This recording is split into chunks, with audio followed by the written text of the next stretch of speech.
Gentlemen, may I have your attention, please? The show starts in 10, 9, 8, 7, 6, 5, 4, 3, 2, 1, go. Hey everybody, and welcome back to the Crypto Night Show. It is a lazy Sunday here in New Zealand. The weather outside is, a bit mixed, but it is midday, so it's lunchtime almost. But we're going to stream and, of course, have a big fun time here. Now, today we're actually going to be covering some very good trading indicators that people can use to trade much better, and they're not complicated. Really are for beginners and a great way to start. So we're going to be covering that later on in the show. So hold on to your hats for that. It's going to be a lot of fun. And of course, we're also going to get into some of the cool things happening on PulseChain and crypto generally. And we're going to be looking at Trump's big tax bill having a few challenges, and not surprising because this is politics for you, right? It's politics. So we're going to talk about that too. Now, what you do, of course, is repost the show on X. That really helps a lot. So if you want to repost that now, that'd be great. Repost show on X, and I'll just post the link to that as well. Get into the chat as always, like Valiant has. Greetings, Superman. Big shout out there, Valiant. Hope you're doing well out there. And repost the show on X. That really does help a lot. If you're on YouTube, share the channel around as well. We're streaming, obviously, the 3 YouTube channels. Superman Crypto, big shout out to the community there. PulseChain X as well, and of course the Crypto Night Show official. We're on this channel as well, streaming as well as X. So pretty exciting. Get out there and share the word, folks. It is a lazy Sunday here. I know it's still Saturday in North America and up in the Northern Hemisphere, but in the Southern Hemisphere, it is a Sunday. So just the way it goes. Now I'm just setting up some stuff over here. So let me get into that, and let me just pull up the screen over here. All right, let's go for gold. And there we go. All right. So let's get into it. Share. Beautiful day here in North Carolina, says Valiant. Oh, that's very beautiful. I have been to North Carolina. It's one of the few states in the United States I've actually been to. Where have I been? I've been to New York City. I guess so that's New York State, I guess. I've been to Florida, to Tampa, and traveled around there a little bit when I was a teenager, living the dream. And, of course, North Carolina, went there for a wedding. Can you believe it? A wedding all the way in North Carolina. Crazy, right? And what else? LA. So I guess California. Just to LA, though. Just a little itty-bitty part of it. Not even over LA. Just like at a hotel, which was pretty crummy, actually, to be honest. And also, we did a tour of Hollywood and the celebrities. And that was kind of fun. We got in a car and drove around. Now, they could have told us anything. They could have told us any house was a celebrity, right? They could have done, and so presumably it was all up and up. But that was a long time ago. Now that was back in the 80s. Can you believe it? In the late 80s, back when when the best movies were out. That's pretty much it, the era. And of course, the celebrities were huge, right? The celebrities were massive. We got Crypto Jacks. They're still the big celebrities today, which is just funny, isn't it? Sylvester Stallone, Tom Cruise, Arnold Schwarzenegger. You guys know all those guys. Crypto Jackson House with the Superman, looking good. Let me know in the chat there what your favorite movie is. This would be a bit of a fun thing for a Saturday to talk about. Let me know what your favorite movie of all time. Really think about it. Don't rush to it. You might regret your decision later. Let me know in the chat there what your best movie is, and we'll talk a little bit about that. But we're going to be talking about a big tax bill. As you guys know, Trump has 3 main strategies that he's going to be ushering in the golden age of America. The first one, of course, is around the big tax bill, which is why it's a big deal, as well as Doge, right? And that's to deal with the federal budget deficit and, of course, economic growth in the United States. And then, of course, the second one is, deregulation and leverage, particularly of small to medium banks to flourish mid-America and manufacturing. And, of course, the third is to reorganize the world trade and, of course, boost investment. And, of course, he's crushing that well over 12 trillion. That's mind-boggling numbers. So it is. Those are the 3 things. So we're going to be looking at the first thing today. We looked at the third thing the other day, the World Trade Order with the Middle East deal, which was absolutely spectacular. And now we're going to be looking at the Trump's strategy around the big tax bill, which is going to boost economic growth ultimately and tax revenue. It's going to be pretty cool. Favorite movie is Back to the Future. Hey, look, it's got to be definitely one of my top ones. Back to the Future. That is definitely right up there. That's a good choice. A very good choice. Valiant says The Abyss 999. Yeah, that is pretty chilling. That is a pretty chilling movie for sure. I'd like to see a few more of those movies too, like Abyss. They could do a lot of variations on that. That'd be pretty cool to see. I'd like to see some real alien type of things living under the sea there. Maybe trying to plot to undermine us or something like that. That'd be pretty cool. There's some good movies there. All right, so let's get into it. Let's get in the chat there. If you're not following on YouTube, smash the follow button. Follow on X. Definitely like and share. Sharing is really important. So get out there and do that. That'd be very, very cool. Now I'm just quickly seeing whether I've got anything particular that I was going to talk about with the poll. Have I got my poll still going? I think final results. So we'll get into that actually. Let's start off with the poll that I did. And without further ado, so I did a poll last night. And we said, what PulseChain token are you buying the most at the moment? And we had PulseX incentive token and Hex, and PulseX won the day. We only had 13 votes. I don't know why. Normally this gets a lot of votes, but it was pretty low this time. But PulseX was the winner, 46.2%. Incentive token second, Hex third there. So interesting layout there. I don't know if you guys agree. Let me guys know in the chat there which one you would have voted for if you didn't vote. PulseX, incentive, and Hex. Now the thing about PulseX, of course, we have seen with the uptrend versus Pulse, and we also see incentive token moves pretty fast. And of course, who knows? Maybe the Master Chef contract for PulseX and the DAO, incentive token be used for that, right? So that's another utility for it. It's going to be pretty crazy. Obviously, people talking about Richard Hart. We had an old roadmap of Richard Hart. If you guys remember, let me know if you guys remember that. The old roadmap, because that had Richard forking a wallet, doing a wallet, and of course he's talked about that recently. It also had Richard Hart with a stable coin, right? So obviously people were back in the PDI theory, but now of course maybe something new. It's definitely possible on the line there. So there's lots of stuff hanging out there. Valiant says PulseX is my vote. There we go, and I think that's a pretty good vote. Blair in the house there. Hey, Blair. Hi, all. Good to see you, Blair. Hope you're doing well. And Wookie's made it back from the golf. It's golf day? No, golf day was yesterday. Wookie is thinking you should hit the likes and post it out. Absolutely. Definitely smashed it out there. And we got Valiant in the house as well. Hey, Valiant. Woo. Got the hidey highs there going on as well. Great to see everybody in the chat there. Really, really fun. All right. Let's get on to it. Let's move on and get into the news. So we had the big, beautiful bill of Trump. So a handful of Republicans think Trump's a big, beautiful bill. Well, I think is a interesting word there. We'll check it out. In the Key House Committee there, the bill failed to pass the House Budget Committee on Friday. Republicans. Now there may be some valid issues. I'm not saying it's not, but Republicans are great for sabotaging themselves when they get all the power. So they control the House, they control the Senate, they control the presidency. They've got the arguably the dominant part of the Supreme Court, but they just have a habit of doing themselves over. Now, there's also the ties with the Uni Party, right? Between the Democrats and the Republicans, there's still a few of those linkages in there, and also we've got the undermining of democracy that the Democrat Party is trying to do, right, to move to permanent power. Now, we got President Donald Trump's big, beautiful bill failed to pass the House Budget Committee on Friday, and what appears to be a massive blow to House GOP leaders plans to hold a House-wide vote next week, so that's the week coming up. And, of course, Republicans, Reps Chip Roy of Texas, Josh Bresham of Oklahoma, Andrew Clyde of Georgia, and Ralph Norman of South Carolina all voted against the legislation, so there'll probably be quite a bit of pressure on them. Now, I'm just not quite sure what they are against, so we're going to hopefully find that out. A fifth House Republican Rep Lloyd Smucker of Pennsylvania also switched his vote from a yes to a no, though it was a procedural maneuver that allows him to bring the legislation up again. And that's the important point, right? Smucker told reporters he was quite confident of the bill's pretty much in the bill's success. So just a little bit of delay, but this is maybe there's some valid reasons. Hopefully we might see whether there are. House Budget Committee Chairman Jody Arrington of a Republican for Texas has directed the panel to reconvene on Sunday night at 10 p.m. for another vote. So that will be tomorrow my time, which is like a Monday, I guess.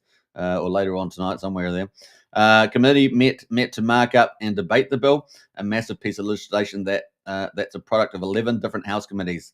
So it is a pretty big bill, right? It is a big, beautiful bill, and it's got a lot packed in it. The committee met to mark up and debate the bill, a massive piece of legislation, and that's a product of 11 House committees' individual efforts to craft policy under their jurisdiction. So I guess it's under the fire, as it were, being molded into something beautiful. The result is a wide-ranging bill that advances Trump's priorities on the border, immigration, taxes, energy, defense, and raises the debt limit. Now, obviously, they're wanting to deal with the debt limit, and the total debt limit of the US debt's about $37 trillion. It's definitely one of the big goals of Trump, and that's why he needs the big, beautiful tax bill in place to try and get, ultimately get federal revenue up. Now, arguably, it can lower it in the short term, but to get it up actually higher through economic growth. So that's why he's trying to get a lower tax bill to spur entrepreneurship and investment and consumption, and therefore, bolster the U.S. economy and get it well over 3-4%, arguably, and so game on from there, right? And he wants to get the federal deficit to down, I think, 3% of GDP. So that's kind of where he's heading there. Emotions ran high in the hallway outside the House's Budget Committee's meeting room from the outset, however, giving the media little indication of how events would transpire. Rep. Brandon Gill, Republican for Texas, who had been at home with his wife and newborn baby, surprised the reporters when he arrived at the Cannon House office building after he was initially expected to miss the committee meeting. His appearance gave the House GOP leaders some added wiggle room, allowing the committee to lose 2 Republican votes and still pass the bill rather than just 1. But at least 4 House Republicans went into a meeting warning they were opposed to the bill. Shortly before the meeting was expected to begin, Roy, Norman, Clyde, and Bretchen abruptly left the room while saying little to reporters on the way out. Each came back a short while later and criticized the legislation in their opening remarks. A little bit of collusion there going on in that little meeting. We got the fiscal hawks. It's frustrated. So these are people that want, not as much spending, about provisions curbing fiscal hawks. They want to do more spending, I should say. Frustrated about provisions curbing Medicare in the bill not going into effect until 2029 there. So these people want the actual cost to come down. Are frustrated about provisions curbing Medicaid in the bill not going into effect until 2029, and had similar issues with the delay in phasing out green energy subsidies from former President Joe Biden's Inflationary Reduction Act. Only in Washington are we expected to bet on the come.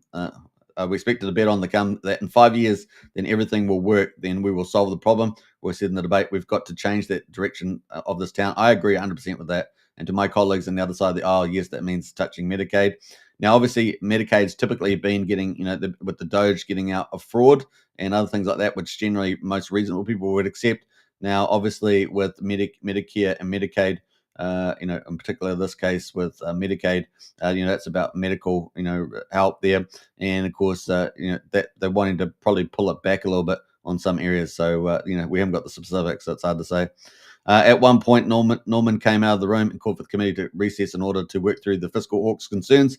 If they call for a vote now, it's not going to end well, he said, adding he was still waiting on committee commitments from the House GOP leaders around that. So obviously they're trying to really drive out, unnecessary costs from their point of view. Minutes later, House Majority Leader Steve Scalise, Republican there for LA. So LA, I'm not sure I'm not sure what state that is. Let me know in the chat and what that is. Who is not a member of the committee but had been meeting with holdouts, told reporters he wanted the legislation to advance through the budget's panel as soon as possible. When asked about Norman's comments, he said, "I just walked out of the meeting with him a few minutes ago as well. We're working on some questions that Ralph and others have. We're going to getting them answered as soon as we get back from the Trump administration." So as soon as we get them back from the Trump administration there. We said on X after the vote, we were making progress, but the vote was called and the problems were not resolved. So I voted no. I'm staying in Washington this weekend to deliver because obviously got that meeting on Sunday. Medicare, so it's really a bit more of a hiccup at this stage. Medicare work requirements must start now, not 2029. I agree with that, and that's the way to go. So people that may on the edge of abusing the system is probably what they're trying to get at. But they want people to do some work requirements. We kind of had something a little similar to in New Zealand here, relative to general benefits. And that's probably I think that's a reasonable requirement. Otherwise, you could have people just sitting on there that are perfectly able to work, or and that they're just manipulating the system, right? And that the Green New Scam must be fully repealed, as President Trump called for. So there we go. So earlier, Trump took to Truth Social, where he suggested those opposing the bill were grandstanders, and he pressed Republicans to unite behind it. So he's obviously putting his pressure on it. His message appeared to have little effect on the rebels, however, though it's notable Trump is not in Washington, is currently en route back to the diplomatic trip to the Middle East, at the time of the writing, at least. House Republicans are working to pass Trump's agenda via the budget reconciliation process, which allows the party controlling the House, White House, and Senate to pass broad pieces of legislation while completely sidelining the minority party. Now, we know that the Democrats love spending, they love corruption, because they all get paid from it, and they get to manipulate the outcomes. So that's what you got. This is kind of the holy grail for us. This is our moment. This is our moment. If we're going to get rid of these little leeches that are destroying the West, we've got to do it, right? So it does so by lowering the Senate's threshold for passage from 60 votes to 51, provided the legislation deals with spending, taxes, or the national debt there. So that is some of the key stuff there. Speaker Mike Johnson has said he wants the legislation to pass the House by Memorial Day, with the goal of syncing up with Senate with the Senate and getting a bill to Trump's desk by the 4th of July. So I've been going on to you guys about the 4th of July. This was the deadline for Trump to get his strategy in, right? So the three-legged stool strategy, that is the big tax bill, deregulation and leverage, and the world, reorganizing the world trade. That was his strategy all along. And of course, the 4th of July was the deadline. So that is pretty exciting. And we may see a big party, either on the 4th or the 7th of July from Trump, basically announcing, I've pretty much laid the foundation of the golden age of America. Now it's basically just building, and winning. That's pretty much it, right? That's still possible for Republicans on the House Budget Committee strike an agreement to advance the legislation on Monday. Afterwards, it would head to the House Rules Committee for any potential changes before House-wide vote sometime later in the week. But Republican senators have already indicated they want to see some changes to the bill, meaning that House will need to hash out their differences with their counterparties in the upper chamber before the legislation is finished. The House Freedom Caucus, which the bill's 4 Budget Committee opponents belong to, has said its members would stay in Washington through the weekend to continue working. So that's really exciting.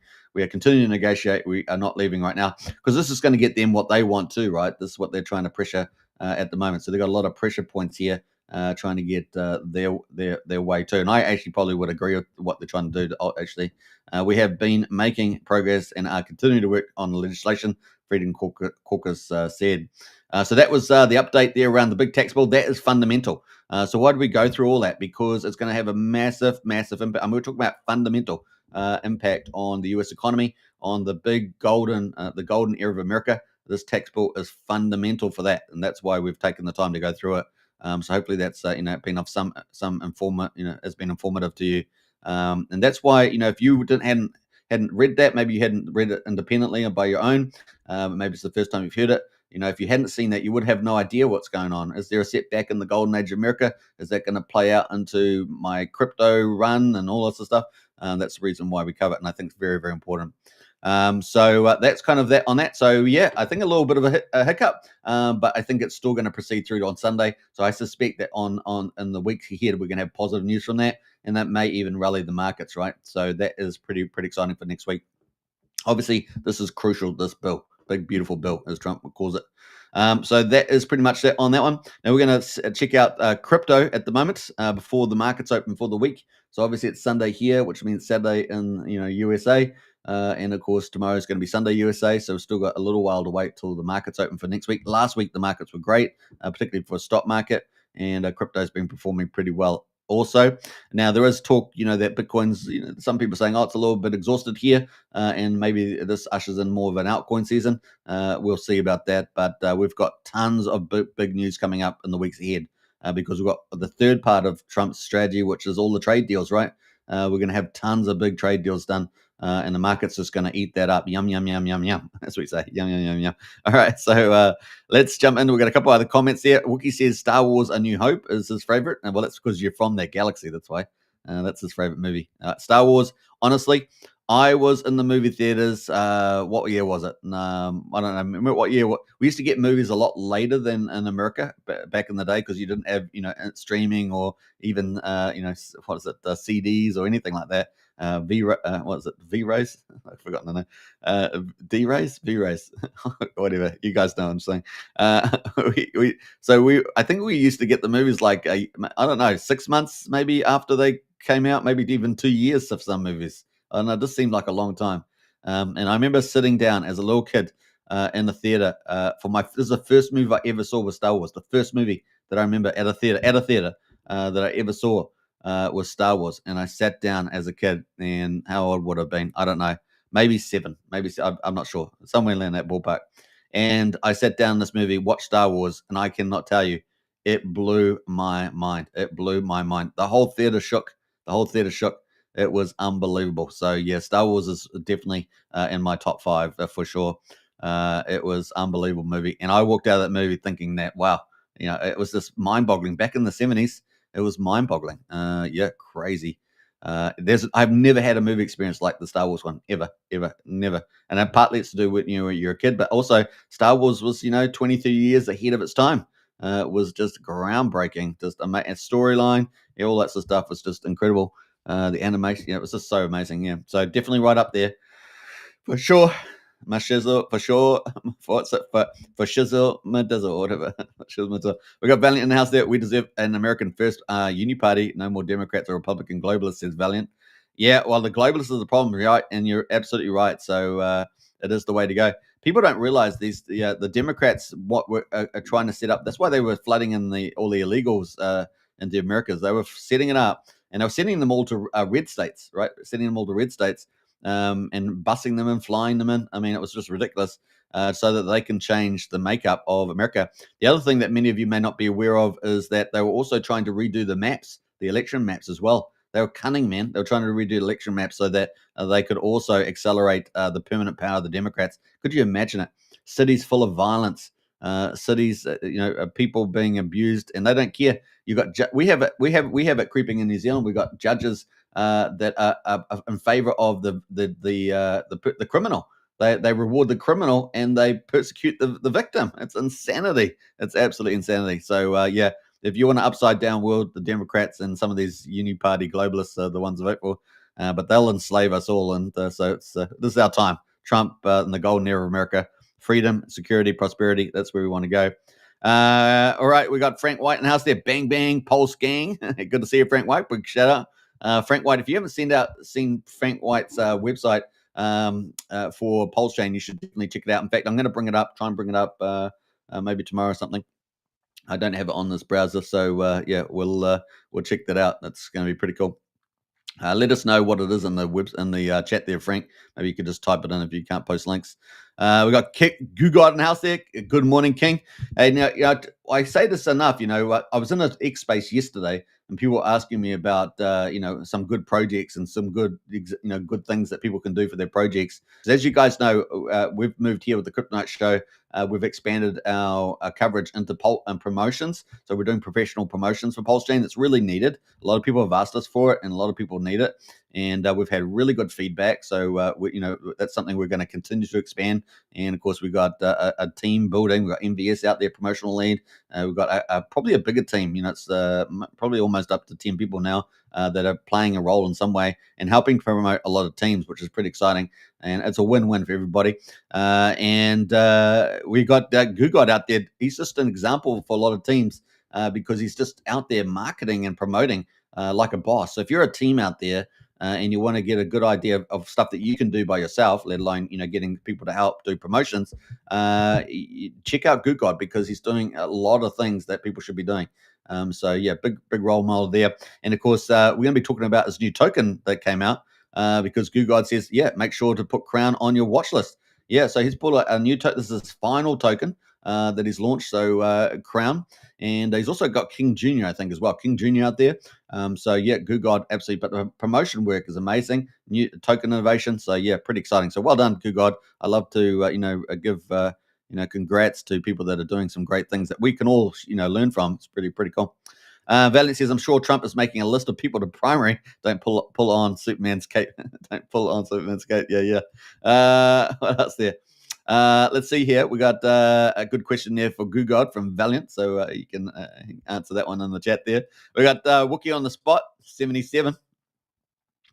77, yeah, the same, yeah. So Wookie's pretty much the same age, and he's in New Zealand as well, and he would have seen Star Wars from our perspective down under here, so down under means like Australia, New Zealand, Pacific Islands. It's basically down under when we say that.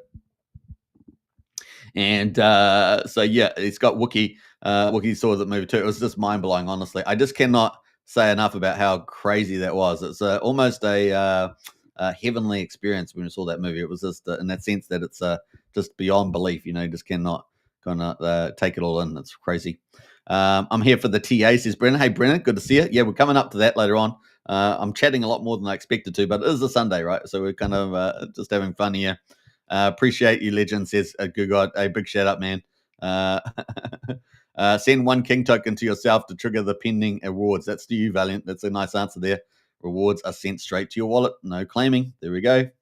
All right. So there we are. All right. So let's get into the results here. We got the weekend. Now, you guys know that Sunday in the US is normally like a quiet day in the markets. Typically, they're more likely to go down than up, I think. And so we're here on Saturday, I guess, in the US. It's still got a bit of activity, but it is down today at the moment, just very slightly. So it's pretty much, let's say, kind of moving sideways today, and it's down a little bit though. So we've got the market cap at 3.38 trillion, down 3.4%. So that's a pretty big down overall the market. 3.4%, but not much in crypto. I mean, we're talking about 10% moves a lot of the time. But we got Bitcoin at the moment is pretty flat at 0.2% negative. We're sitting at $103,000 on Bitcoin now. Ethereum there at number 2 is down 1.5% at $2,462. And XRP at number 4 is down 0.8% to $34. Number 5 is BNB. It is down 1% almost at $639. Solana there at number 6 is down 0.7%, $165 at number 6. And Dogecoin there at number 8 is down 2.3% at 21.3 cents. Cardano or ADA there is down 2.1% at just under 74 cents. And finally, to wrap up our top 10 is Tron. It is down 0.7% at 27 cents there. So those are our leaders. Over the last week, the only one in the top 10 that's been positive is Tron at up 3.2%. And we got that's pretty much it. That's it. Everything else was red over the last week, relatively speaking. Now, out of the top 100 coins, the best performers over the last 7 days have been, let me just make sure I've got the right one here, have been a Leo token, Monero, and Tron. They're the best 3 performers, followed by Qcoin and a Bidget token there. So there we go.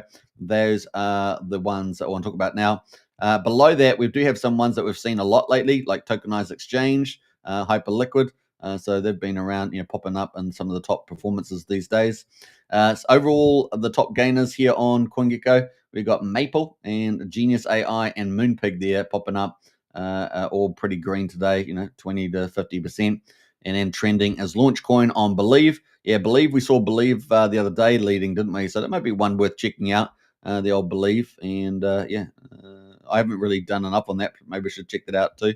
We've got Virtuals Protocol. We've seen that around quite a bit. And the Solana, of course, the big meme chain there is trending also. So getting some engagement there, no doubt.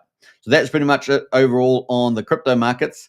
Now we're going to go quickly to Bitcoin. And like I said earlier, with the coverage of the big tax bill, the Trump's 3-legged stool strategy is playing out. This is laying the foundation for the golden age of America.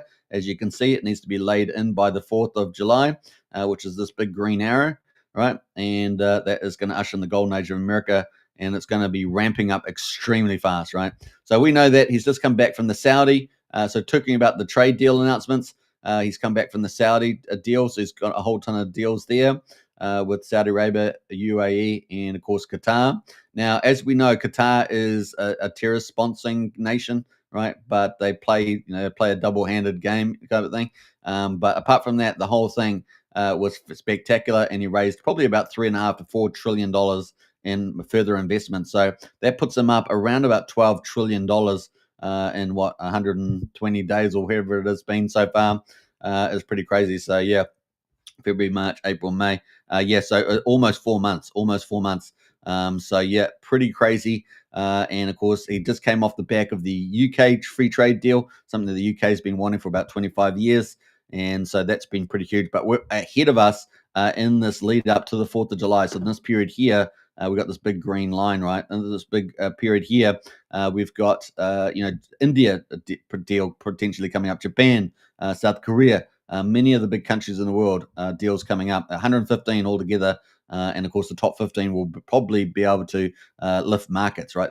Coming out. So this is going to be coming all in the weeks ahead of us. So you can see we are entering an extremely bullish period. It's going to be quite exciting for all of crypto. So pretty cool. And of course, that's the first part, right? Trade deal announcements. The World Trade Organization is going to be reset. And of course, it's also going to, squeeze China and block China out of the Middle East and other places like that, right? So it's a pretty important stuff. They're going to move these a little bit there so you can see a bit easier. But the other one, of course, is the big tax bill. We went through that just now. Hopefully, that will get settled on Sunday to go to the next phase. And then, of course, we've got deregulation leverage, which will be ongoing, but it's going to be pretty important as well. That's not only Wall Street, but Main Street. And, of course, particularly around small, medium banks are going to benefit. And that's going to benefit middle America and, who's been abused under the Democrats and Uniparty Republicans, right? So that's going to be pretty important. Remember, the US has lost 7 million jobs since 1975 of manufacturing. And that is high wages, most of those jobs, right? High wages. And that's gutted the Midwest, while the Democrat cities ended up enjoying the fruits of America while they were trying to destroy it at the same time. Managed decline. So that's kind of the play there. So that is where we're at, and of course we're going to get lots of big trade deals moving forward, and the big tax bill. You can see how this is also bullish. It's all going to layer on each other. And of course, by the time we get the 4th of July, that will be the laying of Trump's foundation. And of course, the art of the deal will have played out. And then we enter the golden age of America. And that's going to be, you're going to see lots of stuff where Trump's probably going to be showing new buildings being built, new bridges. I mean, it's going to be crazy. And they've got a lot of work to do. Pretty exciting. $12 trillion of investment. Pretty exciting. And of course, they're going to deal with the three big problems: US debt, which is 37 trillion, the budget deficit, which is 2 trillion, and of course the a trade deficit, which is 1.2 trillion. So they're dealing with all those three big problems. Whereas the others were all just expanding it, right? The Democrats and the Uniparty Republicans, the rhinos as they call them, were all just expanding all those problems, right? And they didn't care because they get paid. They don't care. They don't care about Americans. They just wreck it and they just laugh as they get more power and more backhanders and the rest of it. You guys know how it plays. So this is pretty much in the chart here. We've got the golden cross playing out still. So we're looking very good for the next move up. And if you look at the previous move, we're pretty much consolidated at that move.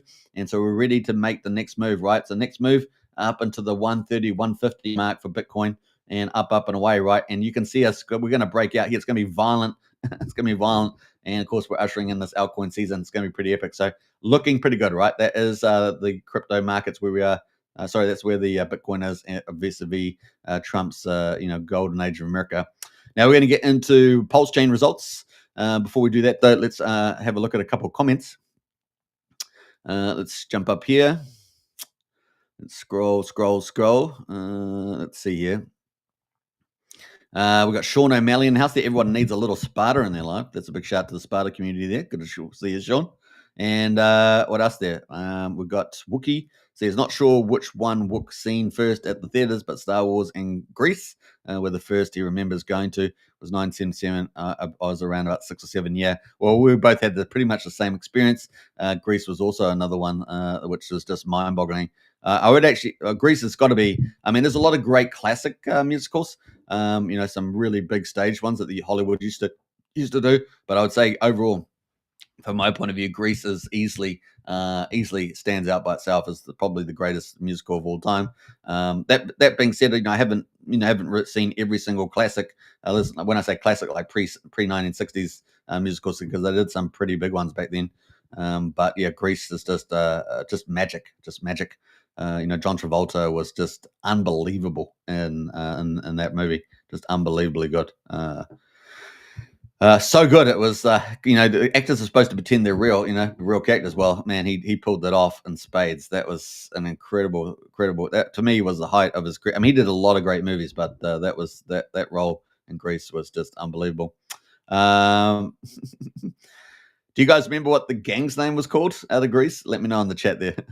I think I have it in my head, but let me know what the gang name of the of the guys gang and the girls gang. If you know both of them, put them in the chat. It's a testing you. We're doing a little trivia today, apparently. It wasn't planned. Star Wars was great. Took the day off work to see it. The first day of release, says Valiant. Nice. Wow. That's awesome, Valiant. All right, so so you were we were like 7 years old, so you got to be another generation above us there, Valiant. You got to be another generation above us. I was still a seed, unless you saw it late. Unless you saw it late in the future.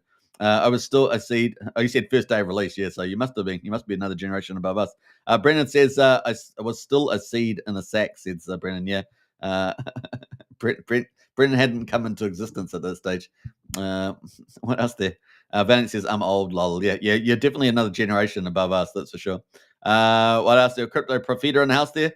Well, actually, Valiant, I don't know, when you were a kid, were you on the back end of rock and roll? You would have been, right? Back end of rock and roll. Was a rock and roll, like maybe late 40s, early 50s through to what? Early 60s, maybe 64, probably rock and roll period. I think apart from the 80s, the 50s must have been the other golden age, right? And if you're thinking about culture and freedom and all that, the 50s with rock and roll, man, that would have been exciting. Just like the 80s was full of just the best stuff, honestly. Pretty amazing stuff. We got Crypto Profeta in the house there. Let's go to the moon and of September, says Crypto Profeta. I agree with you on that. Let's go to the moon. Bring it on. And September. Yeah, it's coming, man. Yeah, it's definitely going to be good. If you hold PTC, you will be on the moon before September. That's from Diamond Hen. Yeah, well, PTC is definitely one of the big players on PulseChain. There's no doubt about that. All right, let's jump over to the markets and have a look at PulseChain now that we're talking about it. So let's get into that. So here we are on day 737 since PulseChain launched, and 737 days. Here we are, guys. It's time is ticking. And of course, 13th of May, 2023 was when PulseChain was launched. Fork of Ethereum on the 10th of May. And man, we've been through the fires. We have defeated the SEC. And here we are today, I think, on the doorsteps of greatness, with the golden age of America being ushered in, with money printing going on. It's going to be pretty cool. I think we get that interest rate cut, coming up. Maybe that's the trigger for altcoin season. It's going to be crazy, guys. It's huge. So I think we have gone through most of the pain, and we're going to have some mad gains. We got PulseChain in the house there, quadruple 039, down to 2.25% at the moment. 39% of the mean sacrifice price is still in this really good range for accumulating. PulseX is at quadruple 0363, down 2.3%, is sitting at 36x. In fact, do I have? I don't even know if I have it, but we're going to play it. We're going to play it now. We got the buy and burn at 1.41 trillion. 7.13% of all PulseX is bought up and burned, and Richard highlights that a lot in his post. We've got the incentive token $1.77, down 3%, and we've got inflation has been cut down dramatically. Signal from Richard's team really that things are about to move. Sometimes the move can happen within a month. Sometimes it can be 3 months later, but the move's definitely getting closer. I think to this God mode candle, which we're going to maybe play the video. I deleted it, but we're going to play it back in. So that's sitting only 2,600 incentive token. Pretty crazy. We know that Rack and Rochelle, the big whale, was buying incentive token. He posted that on X like yesterday, was it? I think it was yesterday even. And of course, he's doing a lot of great stuff in the space. And then we got Hex at the moment is at 8,700 a penny, down 3%, and the EHEX at 2,700 a penny. Combined price EXP and PX at 1.1 cents. Now, just remember, when we do get on the reversal on the mega trend for PulseChain, these prices are going to be a distant future. They're going to be left in the past. So if you're not accumulating, and we're pretty confident that we're about to enter just an incredible time. It's these prices where you'll just go, oh my God, I wish I had got them. It's going to be like that. And so if you haven't, it's that's what you're going to be saying. If you have, then you're going to be laughing yourself silly with sprinkles in that. All right, so was it ice cream sprinkles? I don't know. But that's kind of where we are. We got a couple more comments in the chat there. We got the Valiant says, born in 1954, being a teenager in the 60s and early 70s was an adventure. Yeah, well, you went through from two very distinct ages, right? You went from rock and roll into like disco and stuff, right? So that's two very different musical cultures, like radically different. But yeah. We got us there. All right, so let's get it. You lived rock and roll. You lived rock and roll. Yeah, yeah, yeah. Yeah, I'm pretty sure it went through from about 48 through to about 65, 66 or something like that, wasn't it? Yeah, about that. And then it started transitioning. I'm not sure what the key transition was into like the disco sort of era. And there was a lot of other type of music out at that time as well. But and you had a lot of what is it? The jive as well. So you had the African American jive, I guess you call it. But you had a lot of stuff, and then you had breakdancing come in the 70s too, right? In like New York and all that. They had the Rocksteady Crew and all that. Rocksteady Crew, make a move. All right, so let's go back to there. So yeah, I was breakdancing. This is a real side string, but I was breakdancing in 1981, 1982. That's when it got to New Zealand. That's how long it was. It probably took 4 or 5 years to get to New Zealand. That's how bad it was back then. Everything was late. But hey, we did it. We did it. And so I guess that's still OG, right? Still OG. We got PulseChain in the house there. Hey guys, good to see you, PulseChain. All right, so that's kind of where we are at the market. So quickly check the gas prices before we get in the overall stuff here. 1 million beats at the moment, so super cheap on PulseChain. 1 cent for a PulseX swap. And validators, 46,000. Yay, we added another probably 100 validators, so we're up to 46,000. And that was after we shaded, so someone turned off 3,000 of them the other like a week or so ago. So we're slowly climbing back. I think we were up at 48,000, weren't we? Yeah, so we added another 1,000 back there. The bridge, how are you? Oh, we're still not over 100 million yet, but we'll get there. It's not too far away. Next week, guys, let's do it. So we're at 96.9 billion, a million, I should say, 96.9 million. And yeah, not too bad. I mean, what's our die? 22.1. I always keep a look at the die. It's 22.1, so that's pretty good. We got down pretty low, like 20 something on that. So yeah, we're definitely up from there. And of course, Ethan Bitcoin are down a little bit there. And Coast has added another 200,000 over the last 2 days or so, wasn't it? So that was at 9.6, now 9.8. And of course, they added all those cool new features, right, around the euros, accepting euro fiat, new banking system to make it faster. And that's a direct on-ramp to PulseChain. Very exciting. Now, as you guys know, we're waiting for some big news. We're waiting for some big news for Sun Mini Meal with Banksa. That's expected to go live this week coming up.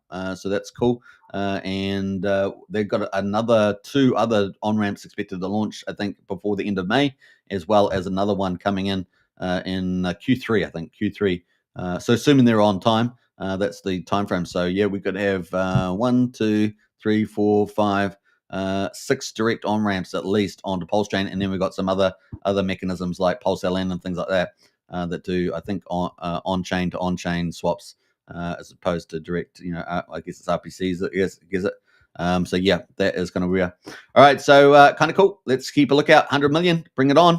I think once we get back over 100 million again, and we've got the big uptrend, man, let's start ticking away 200 million, 300 million. You guys know how it rolls. And of course, we've got the magic carpet ride slowly getting back to its break-even point. So we'll get there pretty quick because we know that Ethereum's going to re-rate real fast. It's going to re-rate real fast. All right, so that's kind of it on that one. Now, I just wanted to quickly talk about Rackham Rochelle. He is doing some pretty amazing things out there. PulseChain release for PulseChain is imminent. That was 15 hours ago. And, he's been having fun out here in the jungle, apparently. I don't know. He must have some sort of little micro nuclear power pack with his little jungle farm there. But yeah, he's been posting out this. He's got a new Rackham news. So a big shout out to Ben out there. If you guys know who Ben is, he held a X space yesterday with a whole ton of teams. He's probably a person you're going to see around a lot more. He's running Rackham News on Telegram. He's in Rackham's team. And man, they're coming up with some good stuff there. You haven't checked it out on Telegram Rackham News, definitely check that out. What else we got going here? But the big news I want to talk about, press release title vote, choice 1, Richard Hart wins legal battle, secures bright future of PulseChain, PulseX, and Hex. Richard Hart's or option 2, Richard Hart's legal victory. I bet the SEC, dawn of the new crypto era. And we've got, as you can see, I chose number 2, but actually I proposed a number 3 because the problem with number 1, which is currently winning at the moment, 55%, is it's got Richard Hart wins legal battle, but it doesn't say against what. There's no context against what did he win the legal battle for. And it's just like pretty vague, right? And of course, then it goes, secure bright future for PulseChain, PulseX, and Hex. And that's good. I like that. Now, choice 2, Richard Hart's legal victory. I bet the SEC. Now we know the context of the legal victory. So that's a better line And then we got the dawn of a new crypto era. But the problem with the new crypto era, it doesn't include PulseChain.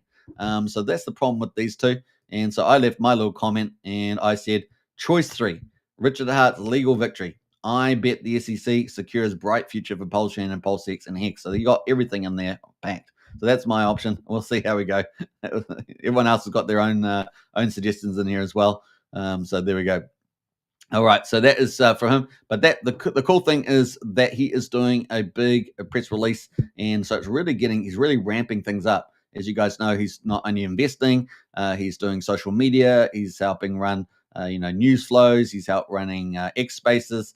He is got this new think tank that's coming up. He is reaching out to big other venture capitalists and capitalists to come into PulseChain. He's working all of the range.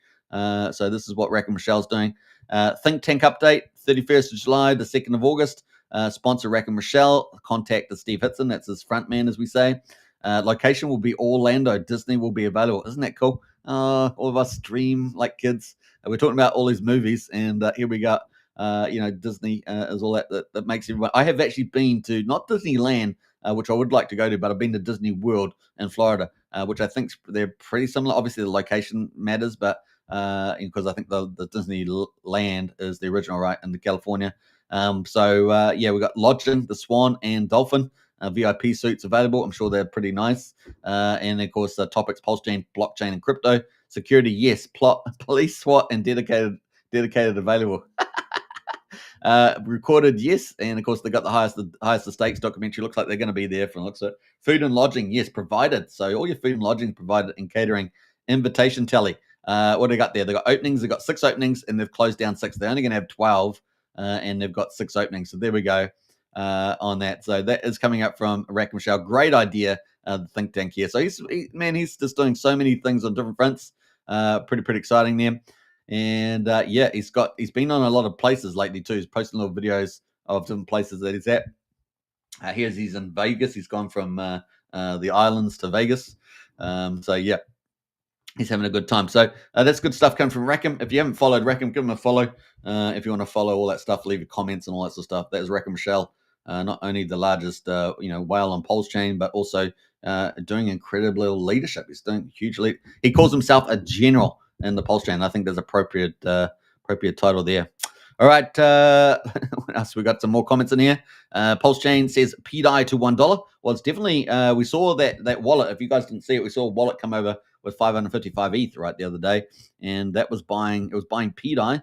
It was also buying some Top Hat. So that's caused quite the fuss with that big 555 wallet. That was $1.5 million, wasn't it? Almost. So we got Crypto Prophet says Inc. to what's this? 1 million? What is that? What 10 million? 1 million. $1 million, I think. I can't remember. 10 million? I can't remember. It's a lot of zeros. It looks like 10 million. We got Wiki. Now, I saw someone saying $1,000 for a Frank token, and that's definitely in the game. $1,000. That's definitely plausible. But, how long will it hold it for? That's the question, right? Let's go for $100. $100 for Inc. All right, we got Up the Waz. The Warriors won the game in the rugby league, so congratulations to them. For those that follow rugby league. Yes, indeed, PDI to $1. Says Valiant. Already got my bag of soil. Yeah. So that's Sun Mini Meal. That's the big on-ramper. And that's also not just to bring all these on-ramps on PulseChain, but it's also 20% of the revenue, as I understand, it's coming in to buy the token and burn it from the corporate revenue. And they're getting bigger and bigger all the time. Yeah. All right. Was it Up the Ref, Bunker, and Was the ref messing around with the game? Yeah, I hate that when you get the ref. They've changed the rules on rugby in New Zealand. There's 2 different codes, right? 2 different type of games. There's rugby league and rugby union, right? The 2 different what they call codes, and they've changed the rules on both of them. They got real woke. Oh, you got hit on the shoulder. Oh, poor person. Stop. Whistle goes. Let's have a timeout for 5 minutes. You got hurt on the shoulder. And it's like it's a flipping contact game, for goodness sake. It's crazy. It's slowed the game down a lot. But hey, look, there's still some diehard supporters, and we've got a couple of them in the chat there. Wookiees for the Waz and Brennan in Australia there. is for the Knights, the Newcastle Knights, is it? Yeah. All right, so I've exposed them for what they are now. All right, so that is from Rack and Rochelle. Let's get into the volumes at the moment. We got $23.3 million in volume on PulseChain. Not too bad for the weekend based on recent numbers. And we've got 308,000 transactions. But we've got some new tokens in the house. We've got Trump Fist. Trump Fist out. Now, this has got, we get new tokens every single day. And so this is not an endorsement. We're just really talking about what is hot on PulseChain right now. And that's in the title, right? PulseChain Cryptos. So we've got Trump Fist in here. We'll have a quick look at this. It is a brand new one there. It's probably a pump ties is my guess, but you can check yourself. I haven't managed to check that. This is not endorsing this at all. But we get brand new tokens. And people play these, right? People play them. At the moment, 32K liquidity, 309,000 in volume, so 10 to 1. That's pretty outstanding. So there's no doubt about that. Let's have a quick look, see if it's got any descriptions there. Issues. Let's have a look at issues. Has a blacklist apparently, so that's an issue there. This is based on a quick intel from Deck Screener, which is not always accurate, but it's kind of a first line of defense. And of course, you can use like Midgard now. Use the AI to do checks, and you can go to Pulse Police and things like that. There are different things if you're not a dev. Interesting. Trump's Fist, the symbol of relentless power. So that is there at the moment. So that is people enjoying that for a speculative trade. But yeah, a lot of volume going in through there. So, ask questions. Crown King, of course, from Gugard is in the house. Number 2. This was number 1 before the live stream. So look at this. Number 2 here from Gugard. Now, we've got market cap still 77K. So still pretty a lot of upside to that potentially. Liquidity 22K. But look at the volume there. Woohoo! 200K almost. That's fantastic. So what's that? 10 to 1 as well. That is doing pretty well. So, looking good there for the old crown. This is the final token from Gugod and the King crew. And so this is looking pretty good. We've got 423 makers. The chart looks pretty healthy. And let's see where we go there. Every king needs a strong crown. Long live the king. So obviously you got all the socials there. Website, Twitter, Telegram. You can check that out too. So big congrats there to Gugard in the house. I think he's here, still here, maybe. Where we got up to. All right, so that is that one. And we got this other one here. It's been around for 8 days. This is the Pulse Golden Ticket. That's up 20% there as well. Market cap still 120. What's the volume on that? 6K versus 61K liquidity. So it's 10 to 1, but the opposite direction. 1/10, we say. Remember, one of the OG WebChef printer tokens is managing to make a 13% gain today. We've got Your Mum is up 12%. RSI oversold is up 18%. There's another pump tires, I think, from memory. Remember, this has only been around for 22 hours. So you'd have to double check on that one, right? Because not sure what that is, whether it's a pump tires or whether it's actually part of the OG WebChef. What else do we got? Ink printer from Fast Abdul, one of the 4 liquidity fork ecosystems. And that is up 7.7%. UFO from PDDC is up 7%, doing pretty well there. Mafia from Jacob, arguably the world's best peer-to-peer developer, had a few little updates around the Mafia game recently, and including banks are open, and you can transfer in-game cash now. And of course, you can also assign your in-game equipment to yourself as well. You can actually, set up your character with the actual in-game assets that you want to use. Pretty cool. Then we got Sun Mini Mill coming up the track there. We talked about that with all the on-ramps coming. We can't wait for that. Probably next week is when we're going to get the Bankser one, the big one. And that is up 5.6% at the moment. And that's made new all-time highs.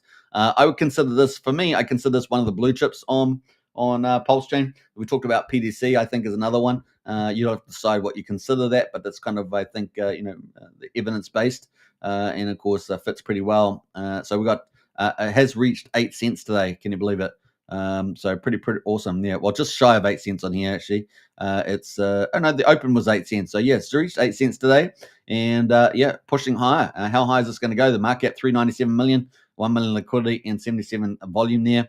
So it's only sitting about 8% of volume against liquidity. But man, this thing with the buy and burns coming in, with the news coming up, could be a mega move. This could be moving into the billions there.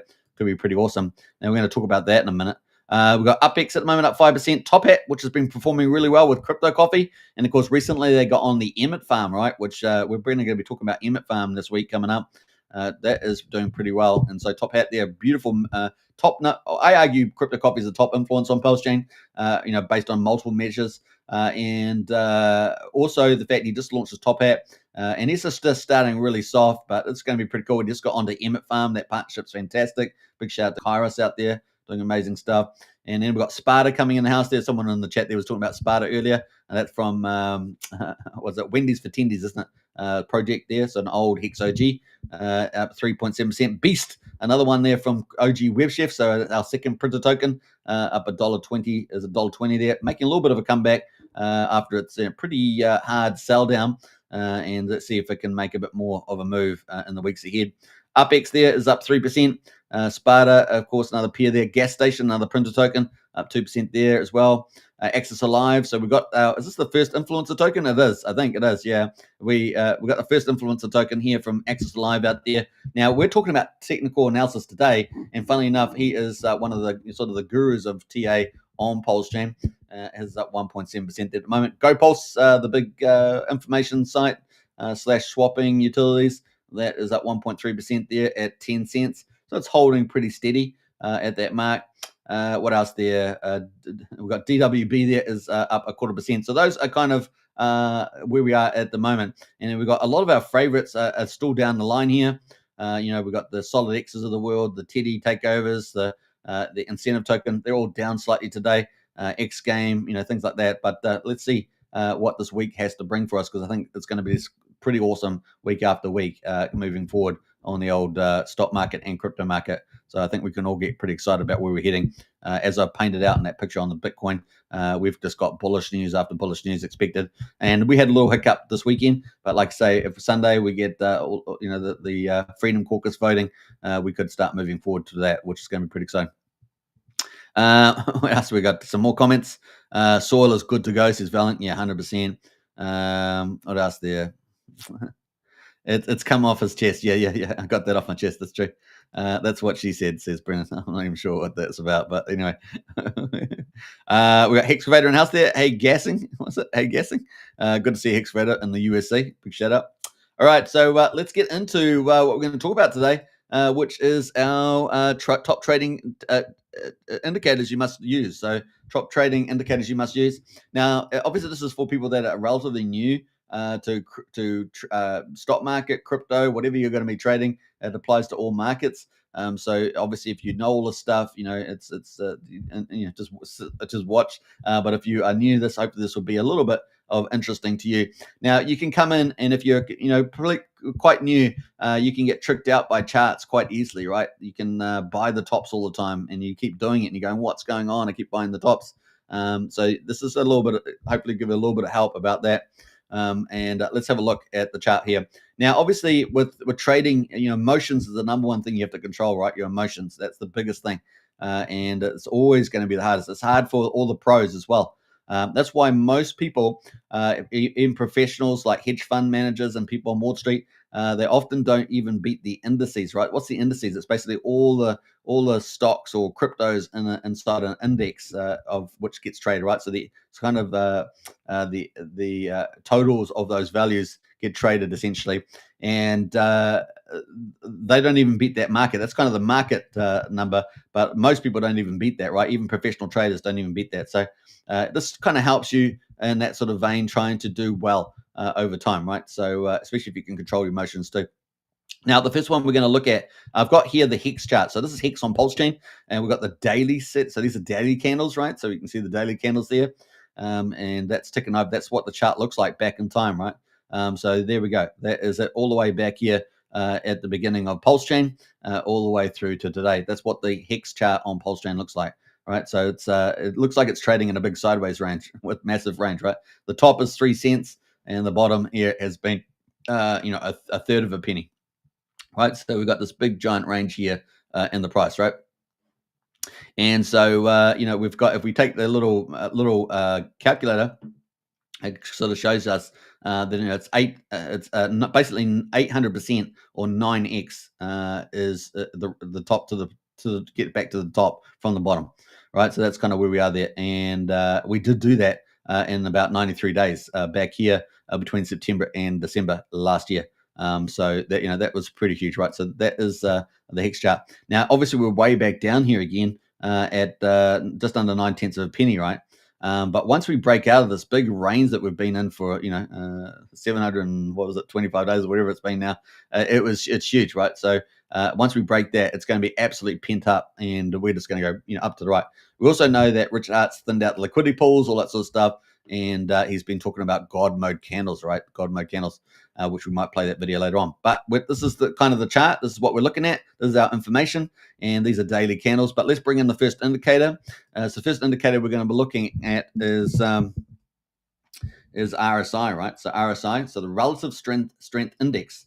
And what that does is it pops it down the bottom here below the price chart, right? Below the price chart here. This is on a daily. Now you can use this for different time frames. So you could use it for weekly if you've got enough weeks, of course, for the data, or you can use it in the shorter time frames like 4 hours. 4-hour time frames are kind of like the day trader, the swing trader view, right? So they use 4 hours. A day is also for swing traders.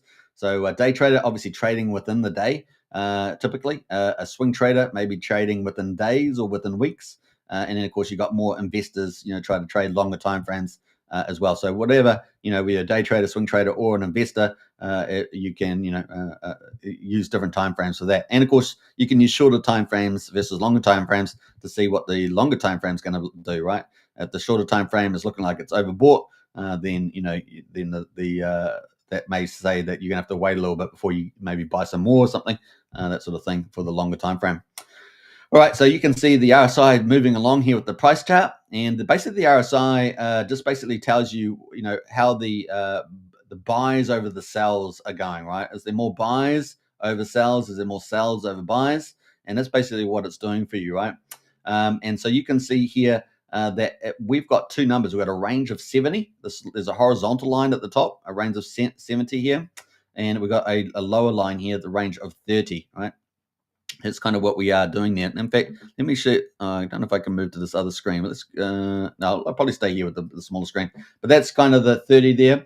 And of course, the 70. If the RSI moves, this is where pricing is overselling. Then we're going to see a rise with the RSI. And once it gets up to 70 or higher, people consider that overbought, right? So that could be a signal that the move is over. So let's say that you came in. Let's say that you came into crypto. You really didn't know. You saw Hex, and someone mentioned Hex, and you saw it. And then you come in here, right? You came in here on the 10th, right? So Hex had been doing really well. You heard about it, right? And you're going, oh man, I got to get some Hex, right? So you come in here. So let's do a little picture of this one. Now I'm just doing really simple so that people can follow along. We're gonna try and get a little circle here. And let's say you come in here and you buy right here, right? You buy right here, and you go, woohoo! I got my Hex, man. I got my Hex, and they're not going to be like that guy that cried about not getting his Hex, which is pretty fun. Not cried, but moaned about. It's a favorite video of mine. And but anyway, so we got that here, and you can see on the RSI, if you come down from the price chart down to the RSI, that actually reached the 70% mark, right? So we already had a run, and then it came back, and then we had another run, and up it went. So the trend was pretty much played out. And the RSI was pretty much at 70. But what did you notice in the RSI here? What do you notice? So the first time we had a run, right? We got up to here.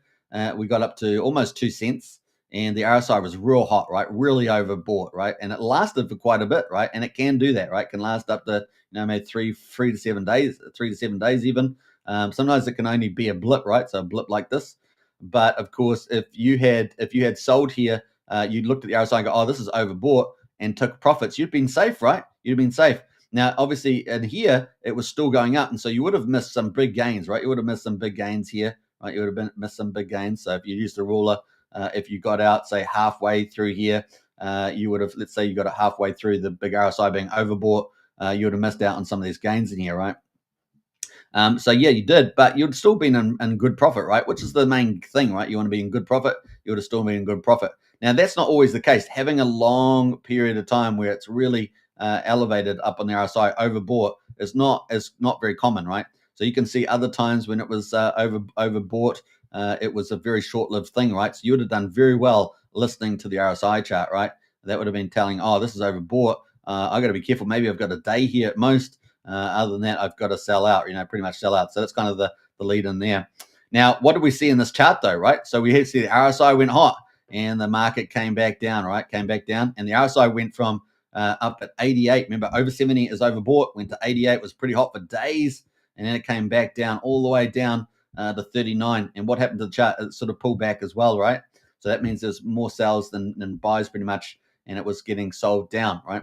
And then it had another rally though, right? So you're saying, oh man, if I'd sold out here, I would have missed the gain. And yeah, it came back down, and then it rallied up high. I would have missed out all that, right? Because if I stayed out, that's where I would be. And if I decided to buy back in, I'd be maybe at best buying in here, right? Buying in this zone. So it came back down again all the way to 37. And then we had another price rally, right? And of course, the RSI rallied again, or went up really high, not as high as it was the first time. It's 88, but it went to what? It went to 78, and then it came back down, and then it started plateauing around the 70, 71 mark. The price was slowly creeping up still, but this was a sign. What was the sign here? What was the sign? So if we get the little chart here, we see the sign was that it was on a downtrend. All right, so we had a lower high here, and it was trending down, which means that this move was most likely over, right? Because we've got a lower RSI. And what did happen? Well, the price then sold down, and the RSI sold right off, and it went and hit what? The 30 line. What's the 30 line? Oversold territory, right?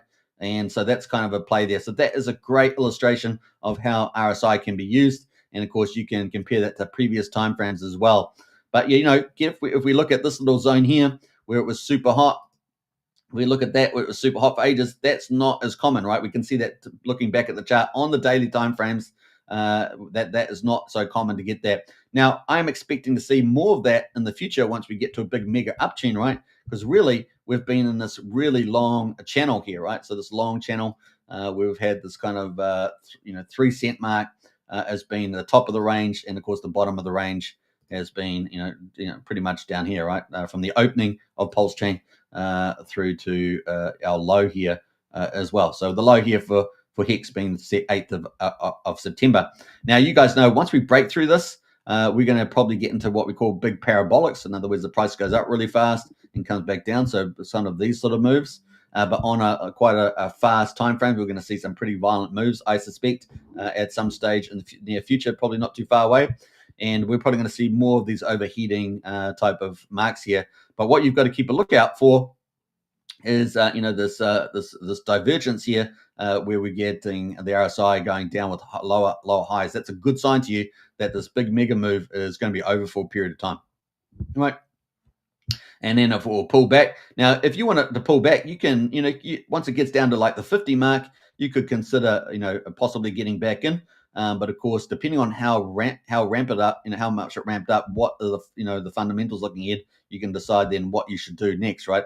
But hey, look, if you're making money out of using the RSI, and if you're not buying the highs using the RSI, you're winning, right? If you're not, if you're using the RSI to control your emotions, then you're winning, right? So that's kind of the idea there. And of course, coming back to the 50 line, normally a not too bad position to be in, as you can see, especially through here. Obviously, the 50 line was pretty deceiving when we were still going this downtrend, right? So the other thing with the chart is that you don't just use the RSI by itself, but it is very indicative that this is overbought. In other words, we've had so much buying over selling, and eventually it gets just overheated.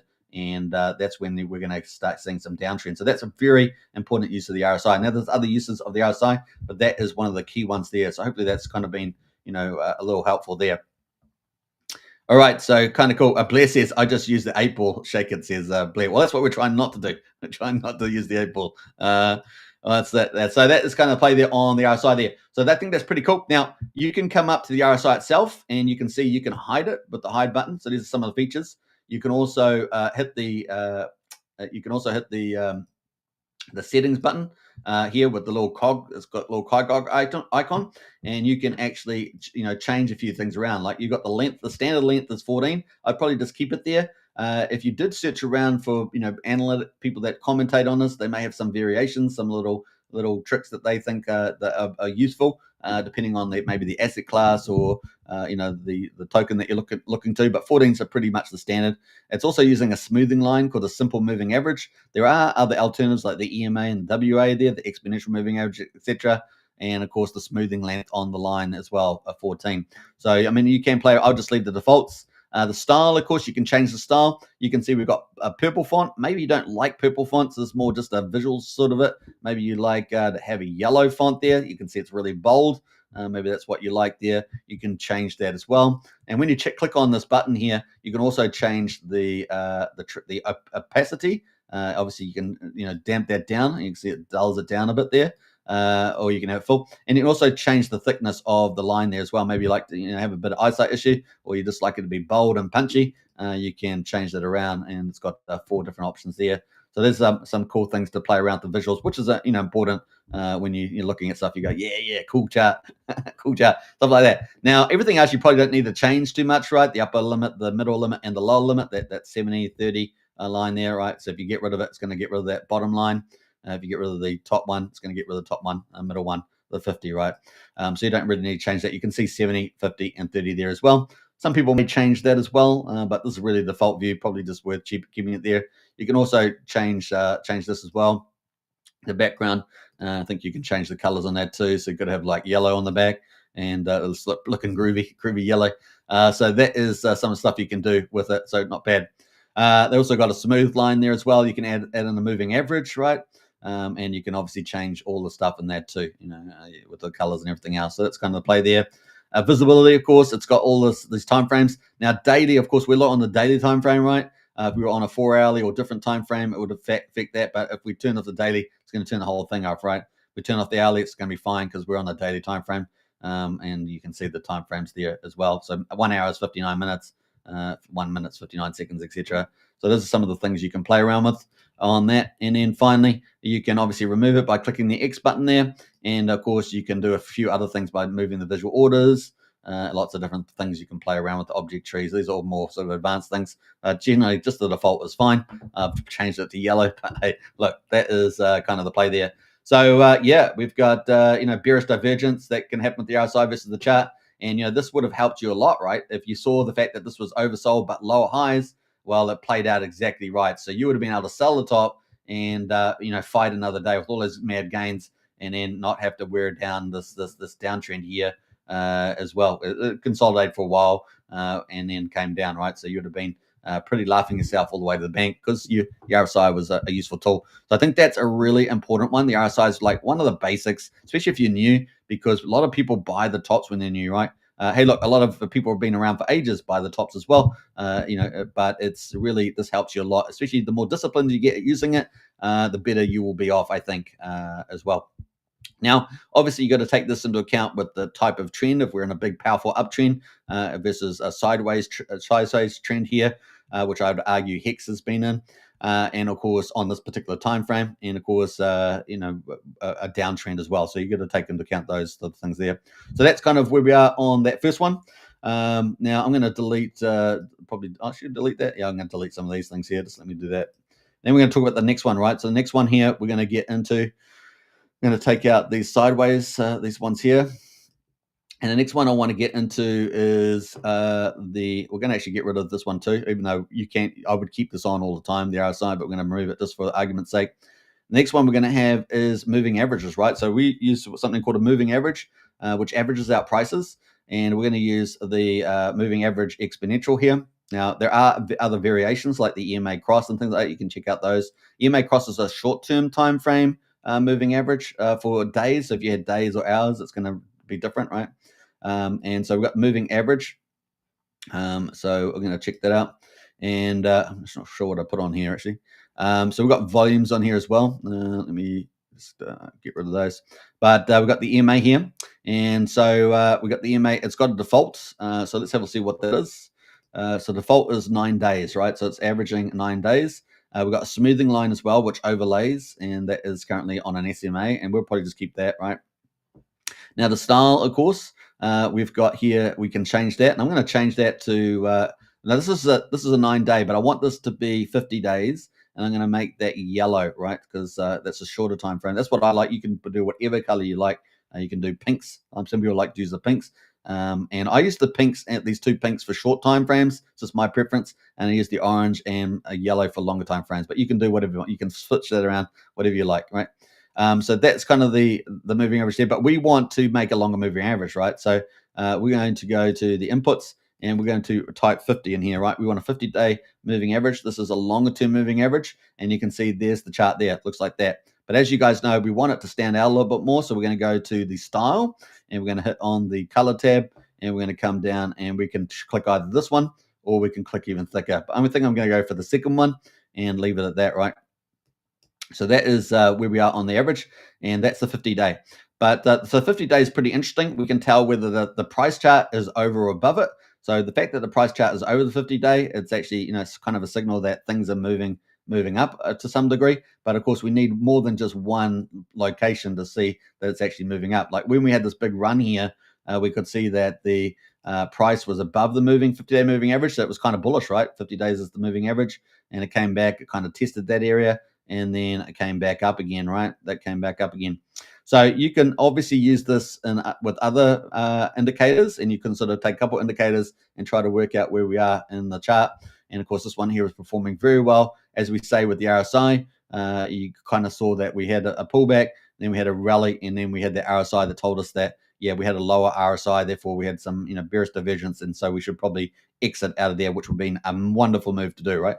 Now that's kind of where we are at the moment, and so yeah, we're still above the 50 day, but then suddenly we got sold off, and we saw the RSI was negative, remember, and so we had a lower RSI, and then the chart went below the 50-day, and it was just all downhill from there, right? All downhill. Now we had some specific news as well. We had some fundamental news that contributed to the chart, right?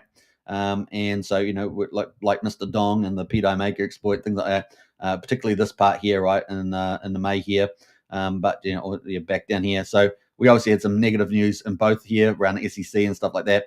And we've had lots of black swan, gray swan events affect this chart over time, right? But once we break free from that, which I really feel like we are turning at the doorstep of those of breaking out, once we get back over 3 cents, you can see that's a pretty big catalyst. And as one thing gets over 3 cents, this thing's going to start running really hard. So just take that into note. That's kind of my position, my view. But I think you can see once we do break those previous highs, it's going to be game on for the old hex here.